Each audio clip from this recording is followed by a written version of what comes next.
दोस्तों, जैसा कि आप लोग जानते हैं, महाराजा सुहेल देव अजेय महाराजा थे। वह भर साम्राज्य के सम्राट थे और पूरे हिंदुस्तान के एक सिरमौर थे। तो दोस्तों, महाराजा सुहेल देव ने अपने जीवन में कभी कोई युद्ध नहीं हारा।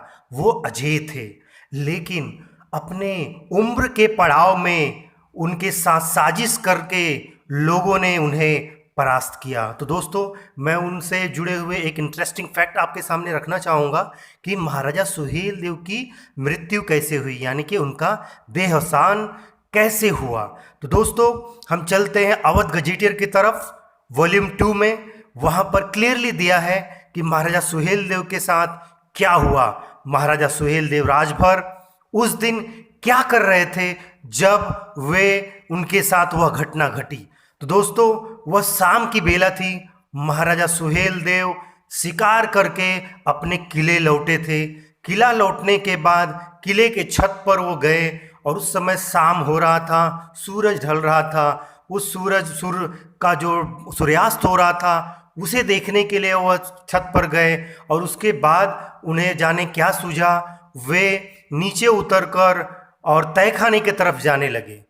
उस किले में जो तहखाना था दोस्तों, वह सुरंग से होकर जाता था और वहीं पर जो षड्यंत्रकारी थे, वह षड्यंत्रकारी जिन्होंने कभी उनको युद्ध के मैदान में परास्त नहीं कर पाए या उनकी औकात ही नहीं थी कि उन्हें उस युद्ध में परास्त कर सके, वो षड्यंत्रकारियों ने, और वो कोई और नहीं था, उनके ही रिश्तेदार थे। वह षड्यंत्रकारियों ने क्या किया कि वो जो सुरंग था, सुरंग के एक दीवार को ढहाकर एक टेम्पररी दीवार बनाया गया जिसमें डेब्रीज रखा गया। उसे इस तरीके से सेटिंग किया गया कि जब भी कोई बंदा या कोई व्यक्ति अंदर जावे तो उसके बाद वह हुंडल नुमा या हैंडल नुमा कोई चीज़ हो जिससे वो दबा दे, तो सारा डेब्रीज से वह जो द्वार है, वो जो सुरंग का द्वार है या कह लीजिए तहखाने का द्वार है, वो सदा सदा के लिए बंद हो जाए। और हुआ भी ऐसा ही।